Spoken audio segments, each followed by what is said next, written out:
उसमें हमारी ट्रेनिंग में 2-3 लोग थे जिन्होंने कहा कि मैं ये नहीं कर सकता। फिर हम वोट काउंटिंग में भी इन्वॉल्व होंगे। पीटीआई अभी तक काफ़ी ज़्यादा कॉर्नर्ड फील कर रही है, वो हमारी ट्रेनिंग में इन्वॉल्व नहीं है। उनका बस एक कोड ऑफ कंडक्ट है जो हमने फॉलो कर। बिल्कुल न्यूट्रल्स हैं। जी बिल्कुल, हम न्यूट्रल्स हैं। अस्सलाम वालेकुम नाज़रीन, मैं हूं आपका मेज़बान अली तारिक और आप देख रहे हैं कैपिटल टीवी। नाज़रीन, 8 फरवरी को इलेक्शन होने जा रहे हैं पाकिस्तान में और जो गैर मुल्की मुबस्सरीन हैं वो भी पाकिस्तान पहुंचना शुरू हो गए हैं। लाहौर में भी जो है अमेरिका से जो ऑब्जर्वर जो है उनकी टीमें जो है यहाँ पहुँच रही हैं। हमारे साथ भी एक ऑब्जर्वर मौजूद हैं, डॉक्टर सुंदस। अस्सलाम वालेकुम डॉक्टर साहबा, कैसी हैं आप? ठीक हैं जी, वालेकुम अस्सलाम Ali, I am good, thank you. अच्छा डॉक्टर साहब, ये बताइएगा कि आपका कितना रुकनी जो है वफद आया है पाकिस्तान, कैसे आप इलेक्शन को कवर करेंगे, कैसे अपनी रिपोर्ट बनाएंगे, ये ज़रा बताइएगा। जी, हमारी जो टीम है, हम 5 ऑब्जर्वर्स आए हैं, इलेक्शन ऑब्जर्वर्स, और हमने ये जो रिपोर्ट, हम बेसिकली एक लॉन्ग टर्म ऑब्जर्वेशन मेथड है जो हम इलेक्शन से पहले का भी देखते हैं, प्री पोल, उसमें क्या क्या हो रहा है पाकिस्तान में, उसको भी नोट कर रहे हैं। और अब हमारी यहाँ पर ट्रेनिंग हुई है, जो पोलिंग डे है उस पर हमने पूरे सुबह से लेके शाम तक 8 बजे से लेके 5 बजे तक हमने ऑब्जर्व करने हैं। हमने 4 डिफरेंट पोलिंग, हर एक ऑब्जर्वर को 4 पोलिंग स्टेशंस मिलेंगे, तो हमने उसका मैं आपको अभी बताऊँगी डिटेल में। उसके बाद फिर हमने रिपोर्ट लिखनी है कि हमारी क्या ऑब्जर्वेशन थी, हमने अपनी इनपुट देनी है। अच्छा, ये बताइएगा कि अभी तो बहुत ज़्यादा लोग तहफ़्फ़ुज़ात का लोग बातें कर रहे हैं। पीटीआई कह रही है कि हमें तो लेवल प्लेइंग फील्ड मिली ही नहीं है। पीपल्स पार्टी भी यही कह रही है। सिर्फ एक नून लीग है जो कि ये सुकून है और खामोश है कि सब ठीक है। आपने क्या ऑब्जर्व की है? क्या वाकई ऐसा है कि बाकी जमातें जो हैं झूठ बोल रही हैं? आपने एज ए ऑब्जर्वर क्या देखा है? देखिए, अभी जो हमने बीइंग अब्रॉड, पहले तो मैं अमेरिका से जस्ट सारा फॉलो कर रही थी, मुझे यही नज़र आ रहा था कि एक पार्टी को वो एक लेवल प्लेइंग फील्ड नहीं मिल रही। जी, पीटीआई को इसमें ये है कि उनको जो वर्कर्स कन्वेंशंस हो गए, जलसे हो गए, वो फेयर अपॉर्चुनिटी नहीं मिल रही टू कैंपेन।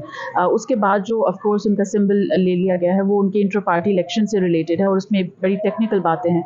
अब तो वो दोबारा हेड कराएंगे भी इंटर पार्टी इलेक्शंस, लेकिन अब मैं यहाँ पर फील्ड में आई हूँ तो अब मैंने दूसरे पार्टीज़ की इलेक्शन सेल्स को भी मैं विजिट कर रही हूँ। मैंने देखा है कि पीपीपी की भी बहुत कंप्लेंट्स हैं। वो भी ये कह रहे हैं कि हमें लाहौर में हमारे पोस्टर्स उतारे जा रहे हैं, हमें कैंपेन, हम MQM are being threatened by them in Karachi. Karachi में MQM और पीपीपी का भी काफ़ी एक कॉन्टेस्ट हो रहा है। तो एक्चुअली ये लग रहा है कि ये इलेक्शन बड़ा कंट्रोवर्शियल है। एक तो इसमें जो एक पार्टी को वो नहीं मिला लेवल प्लेइंग फील्ड काफ़ी डिफरेंट एंगल से, लेकिन दूसरी पार्टीज भी स्ट्रगल कर रही हैं। उनकी भी एक रोज़ाना वो टायरलेसली कैंपेन कर रहे हैं सुबह से शाम, उनको भी वो काफ़ी चैलेंजेस फेस कर रहे हैं। पहले आपको लग रहा था कि सिर्फ पीटीआई जो है तहफ़्फ़ुज़ात कर, लेकिन आपको यहाँ पे आके ये लग रहा है कि सारी। अच्छा, तो फिर आप अपनी 8 फरवरी को आपकी क्या प्लानिंग है? क्या आप लोग कैसे ये रिपोर्ट जो है मुरतब करेंगे? क्या प्लान है? क्योंकि पोलिंग स्टेशन तो बहुत ज़्यादा हैं, आप लोग 5 हैं, तो कवर कैसे करेंगे, ये थोड़ा बताएं। तो अब देखिए, हमारी सिर्फ एक टीम है। अब जो एक तो ये है कि हम जिस ऑर्गेनाइजेशन के लिए कर रहे हैं काम, वो 6000 ऑब्जर्वर्स हैं उनके। अच्छा। वो डोमेस्टिक हैं और इसमें कुछ अब कुछ लोग हम जैसे बाहर से आए हुए हैं, लेकिन ज़्यादातर डोमेस्टिक इलेक्शन ऑब्जर्वर्स हैं। अब थोड़ा सा आइडिया इसमें हम लेते हैं कि हमारी जो 24 करोड़ की आवाम है, लेकिन 12,500 लोगों ने रजिस्टर किया है वोट करने के लिए। अब जिन लोगों के शनाख्ती कार्ड हैं, ठीक है। अब पोलिंग स्टेशन 90,000 हैं, 90,000। और जो हम लोग जिसके साथ इदारे के साथ काम कर रहे हैं वो 24,000 पोलिंग स्टेशंस को कवर करेंगे। सो अगर हम इसको देखें परसेंटेज में 25%, तो अब ये हम कह सकते हैं कि हाँ, फिर वो बाकी जिनको नहीं ऑब्जर्व कर रहे उनमें क्या होगा, लेकिन 25% इज अ गुड, इससे हमें काफ़ी ट्रेंड्स पता चल जाएंगे। अच्छा डाटा आपको मिल जाएगा। अच्छा, ये बताइएगा मुझे कि आप 8 फरवरी को पोलिंग स्टेशन वगैरह जाके कवर करेंगे, लेकिन पीटीआई तो ये भी कह रही है कि हमें जलसे और वर्कर कन्वेंशन की इजाज़त नहीं है, लेकिन हमारे जो लोग हैं, कारकुन हैं, उन्हें भी उठाया जा रहा है और हम पोलिंग एजेंट भी जो है बुकला भेजेंगे, बाकी लोगों को उधर अंदर जाने की भी इजाज़त नहीं होगी। तो इस तरह की जो चीज़ें सामने आ रही हैं, इसको आप कैसे देखते हैं? ये हम देखेंगे पोलिंग डे पे कि वाकई सब पार्टीज़ के पोलिंग एजेंट्स अलाउड हैं कि नहीं, और अगर कोई आप लोग जहाँ पे इलेक्शन काउंट होंगे वहाँ पे भी बैठेंगे? जी, हमारा सुबह से ड्यूटी शुरू होगी 7 बजे से। हमने 1 घंटा पहले पहुँचना है ताकि जो वोट के जब वो दरवाजे खोलें पोलिंग से, उससे पहले हमने 1 घंटा देखना है कि वो पोलिंग बूथ्स जो हैं, जो आप आरओज़ के साथ होंगे? जी, हम लोग प्रिजाइडिंग ऑफिसर के साथ, रिटर्निंग ऑफिसर्स नहीं होंगे वहाँ पे, presiding officers, assistant presiding officer, polling agents, polling officers, तो वो होंगे वहाँ पे। हमने उनके इंटरव्यूज़ भी करने हैं। हमने देखना है कि जो बैलेट बॉक्सेस हैं वो किस तरह सील होते हैं। फिर हमने पूरे दिन में हमने ये देखना है कि कौन से पहला वोट कब हो रहा है, कौन कौन आ रहा है, इवन ये कि जो वोटर्स हैं उनको एक्सेस, जो फॉर एग्जांपल डिसेबल्ड लोग हैं उनके लिए एक रैंप है या नहीं, इस तरह की बहुत सी चीज़ें हमने देखनी है कि, और फिर बाहर क्या पोस्टर्स कौन से लगे हुए हैं, बहुत सी चीज़, और किसके कैंप्स हैं बाहर पार्टी अच्छा, ये तो अब इलेक्शन वाले दिन देखेंगी चीजें, लेकिन जो उससे पहले चीजें सामने आ रही हैं, जैसे कुछ पार्टी ये कह रही है कि हमारे हलके के जो लोग हैं उनके जो वोट हैं वो दूसरे हलकों में बना दिए गए हैं। मतलब कि अगर एक बंदा रहने वाला शादमान का, तो उसका जो वोट है वो बहुत दूसरी जगह दूर है। ये आज पीटीआई के सीनियर नायब सदर ने कहा है अपनी प्रेस कॉन्फ्रेंस में। तो ये प्री पोल रैगिंग के जुमरे में आएगा, इस हवाले से क्या कहेंगे? देखिए, ये इस तरह की ना बहुत ज़्यादा एक आई वुड से थीरीज भी बनती हैं। हमने ये बहुत ज़्यादा हमने इंफॉर्मेशन को क्रेडिबल होना चाहिए।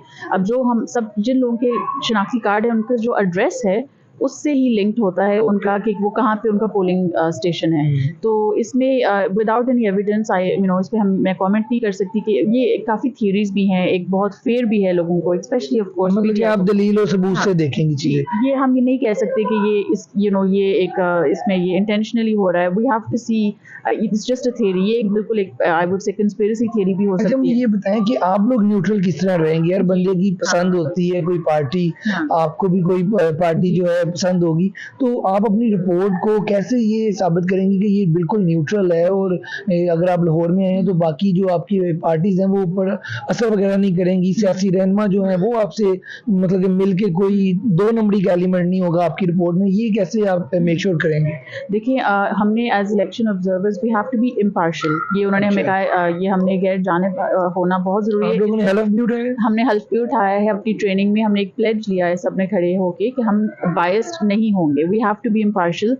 अगर हम इसको न्यूट्रली देख सकते हैं तो हम ये करेंगे। और इसमें हमारी ट्रेनिंग में 2-3 लोग थे जिन्होंने कहा कि मैं ये नहीं कर सकता, तो दे वॉकड आउट। उन्होंने कहा कि हम इतनी ज़्यादा पोलराइजेशन है पाकिस्तान में, लेकिन अगर आप इसको बिकॉज हमने तो पूरे प्रोसेस को देखना है, हमने किसी भी एक पार्टी को फेवर नहीं करना। और हमें एक बहुत स्ट्रिक्ट कोड ऑफ कंडक्ट मिला है, हमारे बेसिकली एक चेक बुक है, मैनुअल गाइड बुक, जिसको हमने फॉलो करना है। उसमें कोई ओवर 100 क्वेश्चंस हैं जो हमने उन क्वेश्चंस के आंसर करने हैं। तो हमारे अपनी तरफ से हम कोई अपनी राय नहीं डाल सकते।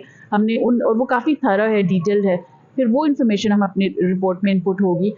तो ये ये काफ़ी, और फिर हम वोट काउंटिंग में भी इन्वॉल्व होंगे आखिर में। अभी तक आपको सबसे जो मजलूम जमात है वो कौन सी लग रही है? आप जितने दिन लाहौर में हो गए आपको आए को, सबसे बड़ी मजलूम कारकुन और जमात कौन सी लग रही है आपको? अभी ये मैं एक पर्सनली कमेंट कर सकती हूँ कि जो मैं खुद फॉलो करती हूँ, मुझे लगता है पीटीआई के लोगों काफ़ी मुझे लोग कांटेक्ट करके बता रहे हैं कि हमारे साथ ये हो रहा है, ये हो रहा है। तो ऑफ कोर्स एक आपको नज़र आ रहा है कि एक पार्टी के लिए अभी बहुत ही टफ और चैलेंजिंग सिचुएशन है।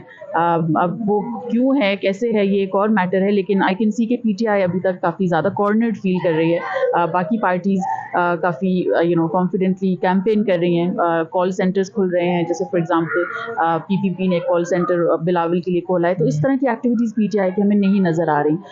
तो लेकिन जैसे कि मैंने कहा, ये सारा प्रोसेस हम देखेंगे पोलिंग डे पे। रिपोर्ट आप कितने दिन बाद शाया करेंगे? लोगों मीडिया तक कभी रिपोर्ट मिलेगी? और ये आप बाहर अमेरिका में भी क्या इसको शो ऑफ करेंगे, इस हवाले से बताइएगा। हाँ, एक पहले तो नेशनली रिपोर्ट यहाँ पे होगी पब्लिश, और एक इमीडिएटली एक छोटी रिपोर्ट आ जाती है इलेक्शन के दिन के एंड तक। फिर उसके बाद कोई 2 हफ्ते लगते हैं, 15 दिन, जिसमें एक लॉन्गर रिपोर्ट आएगी और वो पार्लियामेंट में भी यूज़ होगी, वो फिर मीडिया में भी यूज़ होगी। उसके अलावा फिर जब अमेरिका में व्हेन आई गो बैक, तो वहाँ पर भी बहुत ऑर्गेनाइजेशंस हैं, कार्टर सेंटर है, डेमोक्रेसी इंटरनेशनल है, जिनके साथ मैं अपनी फाइंडिंग्स शेयर करूँगी।